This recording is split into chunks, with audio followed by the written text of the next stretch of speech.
Salut tout le monde, j'espère que vous allez bien. On se retrouve, oui, pour le débriefing du match, plutôt du show, pardon, du show WW Raw. Et bien évidemment, on va en parler. On va regarder tout ce qui s'est passé durant ce show.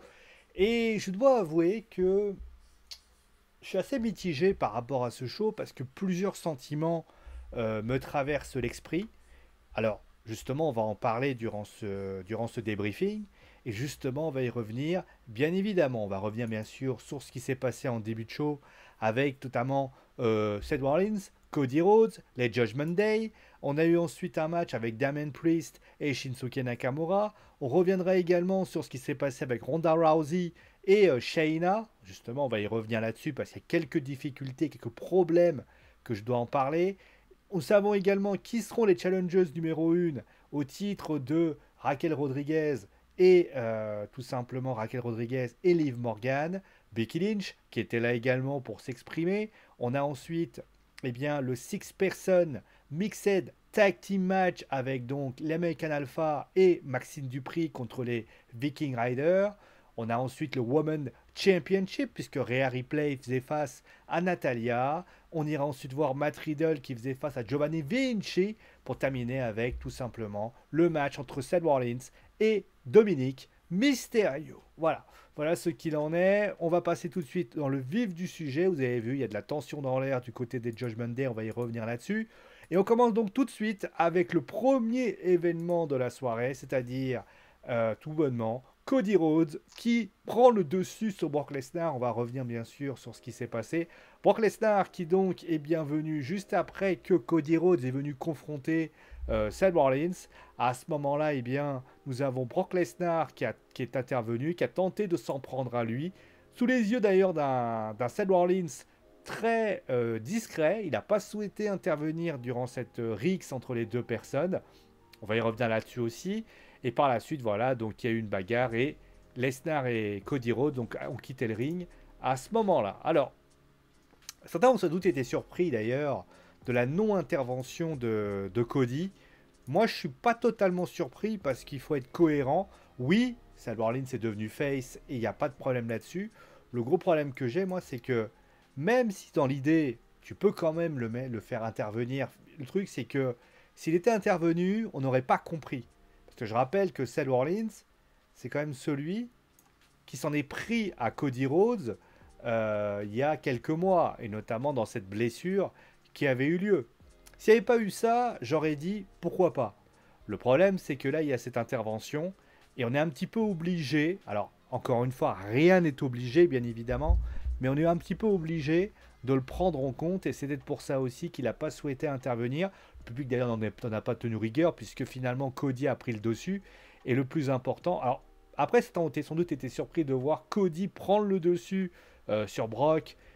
Je me dis oui, mais c'était aussi important pour une raison simple, c'est que Cody, s'il avait pris le dessus Brock, il aurait pu s'en prendre à Seth Rollins. Et là, on aurait eu peut-être un problème. Là, comme Cody, finalement, a pris le dessus, ça prend le dessus, ça va. En plus, Brock, en voyant justement Cody prendre le dessus, lui permet finalement à avoir une crédibilité au vu de ce qu'il a demandé, c'est-à-dire un match face à Lesnar. Alors, je ne sais plus quel était le match en question, mais voilà ce qu'il en était. Voilà. Juste après, on a eu donc les Judgment Day qui sont venus. Et là, il a simplement dit voilà. Alors, Rhea Ripley a essayé de s'exprimer. Damien s'est exprimé. Dominique a essayé de s'exprimer. Et finalement, il y a eu un match qui a été officialisé. Puisque Dominic Mysterio ferait face à Seth Rollins. J'aurais préféré, très clairement, c'est pas le segment le plus ouf que j'ai vu. Damien a été égal à lui-même. Rhea est là, mais au final, elle ne serait pas là, ce serait pareil. Finalement, Dominique, j'aurais préféré qu'il... Alors, le truc, j'aurais préféré que Damien vienne et qu'au final, il y ait une intervention de Dominique qui aurait donné le match en fin de show. Parce que là, le problème, c'est que tu as les trois, mais ces trois-là, tu as l'impression que, malheureusement, Dominique est un peu le... Alors certes, le public le siffle. Je pense maintenant que c'est qu'un petit jeu entre le public et lui.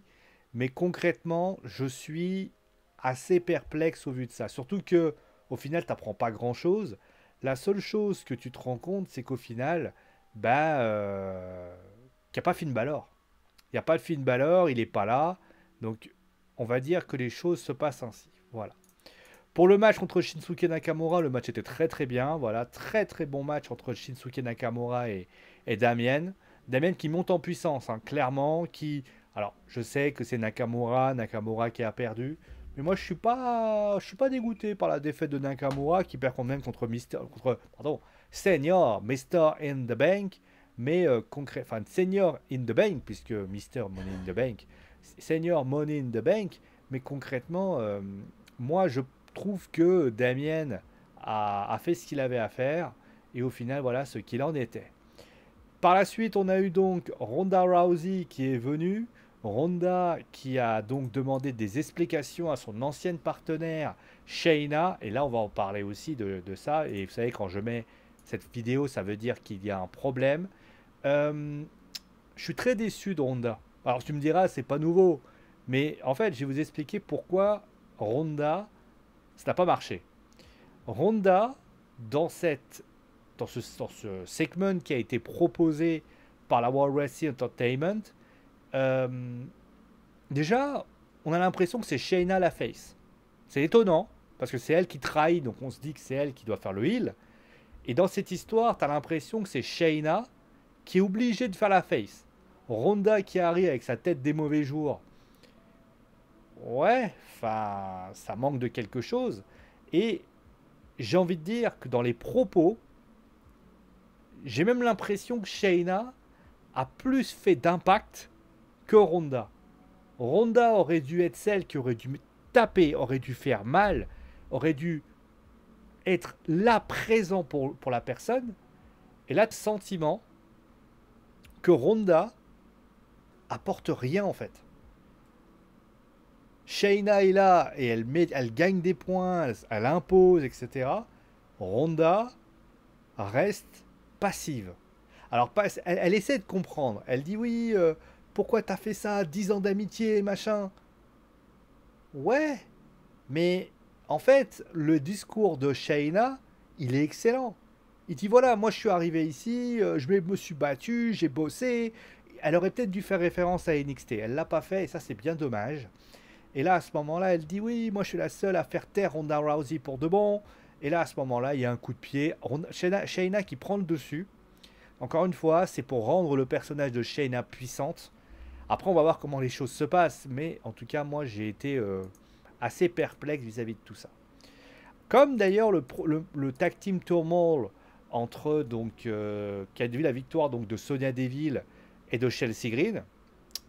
Alors, j'ai envie de dire, donc on a eu la victoire de Candice LeRae et Didi Hartwell, Emma et Nikki Cross, Tegan Knox et Dana Brooke, et enfin Katana Chance et Kayden Carter. Alors, moi si je peux me permettre déjà, où sont Alba Fire et Isla Dawn? C'est-à-dire que les anciennes championnes de NXT ne sont même pas désignées pour être finalement les challengeuses. Ça déjà, il y a un problème. C'est-à-dire que dans toute la liste, tu fais appel à 4 équipes. Alors certes, c'était Raw, ça j'ai bien compris, mais au D1 Nouvelle, il va falloir... Alors je ne sais pas s'ils auront le match au SummerSlam, ou est-ce que ça sera un match qui aura lieu peut-être à Raw, mais il faut, pour ma part en tout cas, Alba Fire et Isla Dawn. Mais le pire dans tout ça, c'est même pas ça. Parce que ça, à la limite, ça, honnêtement, ça m'a pas dérangé. Ce qui m'a dérangé dans ce truc, c'est qu'au final, on fait venir 4 équipes, enfin 5, parce qu'il y a 5 équipes, mais que dans ces 5 équipes, c'est Sonya Deville et Chelsea Green, et les élimine tous. Je veux dire, si tu veux réellement... En fait, moi, je me suis dit à ce moment-là, pourquoi n'avoir pas littéralement fait un match simple entre Sonya Deville et Chelsea Green contre Katana Chance et Kayden Carter? Ça aurait mis plus de temps et ça aurait suffi. Là, j'ai trouvé que c'était pas du tout pertinent et j'ai trouvé que c'était pas du tout intéressant ce qui s'était passé. Voilà. Ensuite, on a eu Becky Lynch avec Trish Stratus qui est venue avec un magnifique masque d'ailleurs. Ouais, segment que Voilà, Trish qui. Enfin, Becky qui provoque Trish Stratus avec Becky Lynch. Ouais, j'ai pas trouvé ce segment hyper pertinent. C'était surtout un segment pour rappeler qu'il y a de rivalité avec Trish Stratus, mais bon, on le savait déjà, puisqu'à Money in the Bank, c'est déjà le cas. Mais au final, alors, après, on t'annonce que la semaine prochaine, Zoé va affronter Becky Lynch. On peut imaginer sans doute un match avec Trish Stratus au SummerSlam. Mais concrètement, je suis. euh, je sais pas, je suis perplexe. En fait, quand Trish parle, alors j'ai rien contre elle, hein, c'est une femme qui a fait des grandes choses et tout, mais je trouve qu'elle apporte rien en fait. Je trouve qu'elle apporte rien. En fait, elle est là pour monter Zoé et elle le fait. Mais en fait, le truc, c'est que Zoé, elle serait là pour affronter Becky, ça serait plus intéressant. Alors, parce que la semaine prochaine, elle va affronter Becky, Zoé. Et on peut imaginer peut-être une défaite de Zoé. Mais peut-être que à un moment donné, il faut peut-être, je sais pas, je trouve ça un peu bizarre. Voilà. C'est quand même pas intéressant, peu... On n'apprend pas grand-chose en fait. À part des petits chambrages, Becky qui provoque, Becky qui dit viens ramène tes fesses. Il n'y avait rien de bien intéressant. Moi j'aurais préféré que ça provoque, que fait ci, que fait de ça. Donc tout simplement, voilà. Ensuite on a donc le Six Man, le Six Mixed Tag Team Match que j'ai trouvé... bah, en fait ils ont surtout voulu mettre Maxine en avant et ils l'ont réussi. La victoire de Maxine, pourquoi pas. Par contre, il faudra qu'on m'explique qu'est-ce qu'ils veulent faire des Viking Riders. Qui, dans cette rivalité qui a duré quand même un paquet de bout de temps, est littéralement en train de perdre crédibilité sur crédibilité. Là, Maxime Dupri, alors certes, elle a fait des belles choses hein, quand même. Faut quand même rappeler qu'elle a quand même fait un Snake, elle a quand même réussi différentes choses et elle a quand même été impressionnante. Mais pour ma part, Maxine. Après, il fallait faire gagner Maxine. Mais je pense qu'il va falloir qu'on fasse quelque chose des Viking Riders. Parce que là, j'ai quand même le sentiment qu'ils savent pas trop quoi en faire. Et ça, c'est quand même un petit peu gênant. Après cela, on a eu le meilleur match de la soirée. Je vous le dis tout de suite. Avec Rhea Ripley qui faisait face à Natalia. Franchement, c'était le meilleur match de la soirée. Elle a quand même réussi, Natalia, à me faire douter de sa défaite. Et c'est ce qu'il fallait. Franchement, super match entre Rhea et Nati, qui a livré une prestation de très très haute volée. Alors Rhea qui gagne, c'est normal. Par contre, j'ai pas compris l'intervention de Rodriguez et de Morgan. Est-ce que ça veut dire que on peut imaginer... Parce que le problème, il est là. Liv Morgan et Chelsea, pas ce révélateur, vont avoir un match face à Chelsea Green et Sonia Deville. Mais la question, c'est quel est le rapport avec Rhea? Rhea est avec les Judgment Day. Donc il y a quand même un truc assez particulier. Est-ce qu'il y a quelque chose à faire? Je ne sais pas. J'ai pas totalement compris le délire. Et honnêtement, qu'est-ce qu'ils veulent faire? Est-ce qu'ils veulent mettre Rhea contre quelqu'un? Est-ce qu'ils veulent faire un six-woman tag team match winner take all avec notamment Natalia qui serait la challengeuse? Après, on va parler de Beth Phoenix. Enfin, Beth Phoenix, excusez-moi, c'est pas non. Encore une fois, putain, t'as un flopé de bonnes lutteuses qui peuvent faire quelque chose, et toi tu choisis cette personne. Ouais, voilà. Ensuite, on a eu donc Riddle qui faisait face à Giovanni Vinci. Bon, match assez anecdotique. Et par la suite, eh bien, on a eu tout bonnement Drew McIntyre qui est venu. On a appris d'ailleurs qu'ils auront un match par équipe 2 la semaine prochaine. Bon, on va dire que McIntyre qui offre de la crédibilité. Après, pareil, j'ai pas compris le match par équipe. Ça veut dire quoi? Ça veut dire que Riddle est considéré comme maintenant comme un espèce de faire-valoir. Je ne sais pas. Surtout que Imperium est 3. On a... je sais pas. C'est particulier. Et vous dire la vérité, dans ce particularité, je n'ai pas compris. Après, Randy Orton est susceptible de venir. Est-ce que Randy Orton peut venir et faire un 3 contre 3? Je ne sais pas. C'est très compliqué d'apprendre tout ça. Et on va terminer bien évidemment avec le dernier match de la soirée, Dominic Mysterio qui faisait face à Seth fucking Rollins. Ouais, bah écoute, c'était un main event sympa. À la Dominique. Pas ouf, mais ça reste sympathique à regarder. Et finalement, l'intervention de Damien pour utiliser le Money in the Bank, bah, après avec l'expérience, tu sais que il la cachera pas. Mais concrètement, par la suite, l'intervention de, bah, on va le montrer justement, l'intervention de Finn Balor, qui d'ailleurs coûte le match à Damien. Ça confirme notamment les tensions dans le Judgment Day. Bon, on va voir ce qui va se passer, mais on sait qu'il y a notamment la rumeur qui dit que Damien devrait quitter le Judgment Day pour finalement le retour, pour l'arrivée de JD McDonald, dont on dit une arrivée prochaine dans le Judgment Day. Pourquoi pas? Pourquoi pas? Ça peut être une bonne idée. Ou alors tout simplement Finn Balor qui partirait avec JD McDonald. Euh, pour moi, honnêtement, dissoudre le Judgment Day serait destructeur pour tout le monde en fait. Rhea, en fait, non, on va prendre les choses différemment. Dans cette histoire, si tu supprimes le Judgment Day maintenant, le grand perdant de cette histoire serait Dominique en fait. Parce que Dominique, tu l'envoies au casse-pipe tout seul.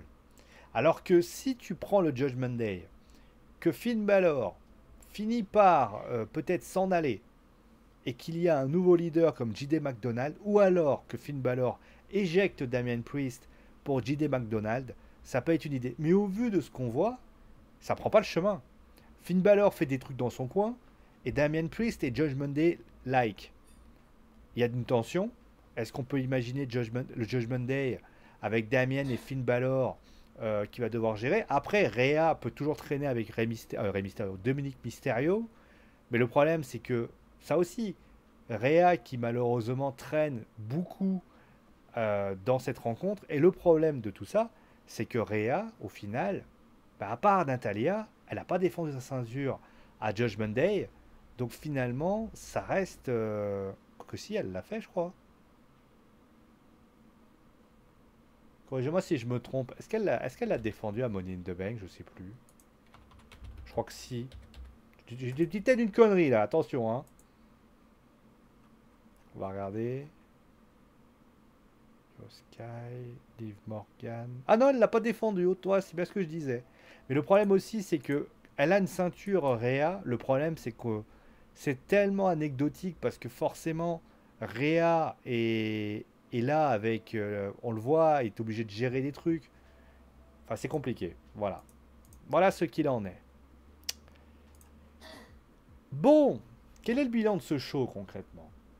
Bah, c'est assez étrange, mais j'ai l'impression que la WWE a fait une erreur qui pour moi n'aurait pas dû avoir. Alors je sais, après certains vont dire, est-ce que Vince McMahon a encore, enfin, est-ce que le show a été Vinced? Voilà, on va dire ça comme ça. Euh, Moi, si je peux me permettre d'émettre une opinion, je trouve, c'est pas une histoire que le show a été Vinced, c'est qu'ils ont voulu trop mettre de choses. En fait, j'ai l'impression qu'ils ont voulu mettre tellement de choses pour rendre le truc attrayant qu'au final, ça n'a pas fonctionné. C'est-à-dire que là, tu as, alors on va quand même revenir, hein, tu as la rivalité avec Brock Lesnar. Alors certes, celle-là, elle est bien. Seth Rollins, le truc, c'est que Seth Rollins, il tourne autour du Judgment Day. Donc ça veut dire que peut-être que Finn Balor va encore avoir un match de championnat, mais tu n'en sais rien. Ensuite, Ronda Rousey. Ça, est-ce que c'était pas possible d'avoir un segment plus court avec une bagarre en coulisses? Ça aurait largement suffi, ça aurait pas eu besoin de faire tout ça. T'as le Judgment Day qui est partout, t'as le Dominic, Rhea, tout le monde a eu un match au Finn Balor. Les titres par équipe, excusez-moi, que j'ai trouvé, le résultat, je l'ai trouvé bizarre. Becky Lynch qui est obligée de rappeler qu'elle a une rivalité avec Trish. Ensuite, on a ça, bon. Et par la suite, on doit relancer Drew McIntyre. Alors que moi, je suis désolé. Et ben, Drew McIntyre serait juste venu pour provoquer Gunther, ça aurait suffi. à un moment donné, on est dans une situation où je trouve que trop de choses tuent la chose. Alors vous allez me dire, oui, mais le problème c'est qu'il y a beaucoup de choses, et le problème c'est qu'à SmackDown, ils n'ont pas suffisamment. Oui, je suis d'accord avec toi, mais Raquel Rodriguez et Liv Morgan, ça aurait pas pu se faire à SmackDown. Alors vous allez me dire, ouais, mais il y a quoi comme équipe à SmackDown? Bah, fais-les. On fait venir des équipes. Il y a Isla Dawn et Alba Fire qui est dans les parages, mais tu peux aligner deux trois équipes qui pourraient être intéressantes.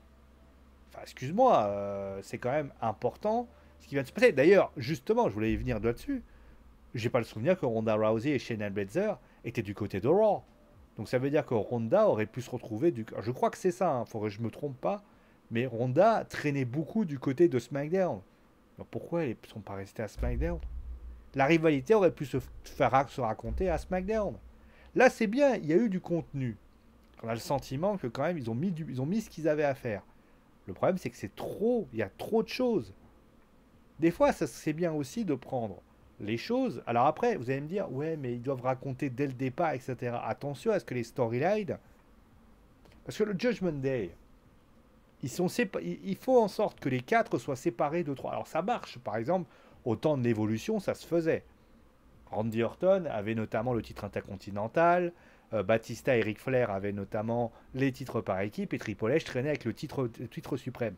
Sauf que, il y avait quand même, dans cette histoire de l'évolution, un sentiment d'union là-dedans. Et même dans ça, quand il domine, clac, d'un coup. Là, on n'a pas le sentiment de dominance, parce qu'au final, Dominique, bah, c'est pas le dominant à donner. Finn, on voit clairement qu'il est en perte de vitesse et ça va pas. Il n'y a que Rhea qui y va et Damien qui est bien. Ça me paraît 2 sur 4. C'est pas un clan fort. Je vais pas aller jusqu'à dire que c'est Retribution parce que ce serait quand même un petit peu se foutre de la gueule du monde. Mais moi, mon point de vue, c'est que ça n'a pas été bon du tout. Ça n'a pas été. Et ça donne un show qui, au final, bah, Rhea Ripley Natalia, c'est le meilleur match de la soirée. Il y a des choses intéressantes. Mais tu as l'impression qu'ils ont été obligés de faire des segments parce qu'il n'y avait pas tellement le choix. Donc au final, bah, j'en garde un sentiment étrange. Comme si on m'avait proposé des choses intéressantes, mais qu'à la fin de la journée, je me dis, ça aurait pu être mieux. Et ça, c'est bien dommage. Voilà. En tout cas, merci à vous tous d'avoir suivi l'émission. Je vous souhaite bien sûr une très très bonne soirée. Bien sûr, je vous invite bien évidemment à me dire ce que vous avez pensé du show. Est-ce que vous l'avez aimé? Est-ce que vous ne l'avez pas aimé? Si vous avez aimé ma vidéo, mettez un pouce bleu. Si vous n'avez pas aimé, mettez un pouce rouge. Montrez cela bien sûr avec l'option partage à vos amis sur les réseaux sociaux pour ainsi dire. Dites-moi en commentaire voilà toutes les petites choses que vous avez envie. Et bien sûr, abonnez-vous, mettez la cloche. En tout cas, prenez soin de vous, amusez-vous bien et ciao tout le monde.